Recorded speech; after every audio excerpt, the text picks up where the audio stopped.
கிருஷ்ணதேவராயர் என்கிற ஒரு மன்னருக்கு பிறந்தநாள் விழா ஆடம்பரமாக விழா நடந்தது. அரச பிரதிநிதிகள், பொதுமக்கள் மன்னருக்கு பரிசளித்து மரியாதை செலுத்தினார்கள். தென்னாலிராமன் என்கிற ஒரு ஆள் கொண்டு வந்த பரிசு பெட்டலம் மிக பெரிதாக இருந்ததால் அவையில் உள்ளவர்கள் ஆவலோடு என்ன பரிசு என்று பார்த்ததால் அந்த பெட்டலத்தை பிரிக்கும்படி தென்னாலிராமனிடம் அரசர் கூறினார். தென்னாலிராமன் தயங்காமல் பெட்டலத்தை பிரித்தான். பிரித்து கொண்டே இருந்தான். பிரிக்க பிரிக்க தாளை மாடல்கள் காலடியில் சேர்ந்தனவே தவிர பரிசு பொருட்கள் என்னவென்று தெரியவில்லை.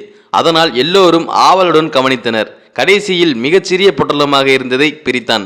அதற்குள் நன்றாக பழுத்து காய்ந்த புளியம்பழம் ஒன்று இருந்தது. அந்த அரசவையில் உள்ளவர்கள் சிரித்தனர். அரசர், தென்னாலிராமா, இந்த சிறிய பொருளை தேர்ந்தெடுத்ததற்கு காரணம் என்ன என கேட்டார். அரசே, ஒரு நாட்டை ஆளும் மன்னர் எப்படி இருக்க வேண்டும் என்ற தத்துவத்தை விளக்கும் பழம் புளியம்பழம் ஒன்றுதான். மன்னராக இருப்பவர் உலகம் என்ற புளிய மரத்தில் காய்க்கும் பழத்தை போன்றவர். அவர் பழத்தின் சுவையைப் போல இனிமையானவராக இருக்க வேண்டும்.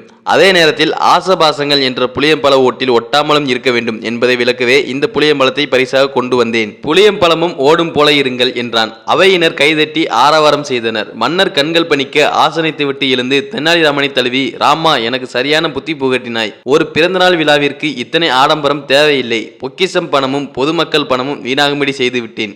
உடனே விசேஷங்களை நிறுத்துங்கள். இனி என் பிறந்தநாள் அன்று கோயில்களில் மட்டுமே அர்ச்சனை, ஆராதனை செய்யப்பட வேண்டும். அவசியமில்லாமல் பணத்தை ஆடம்பரமாக செலவு செய்யக்கூடாது என உத்தரவிட்டார்.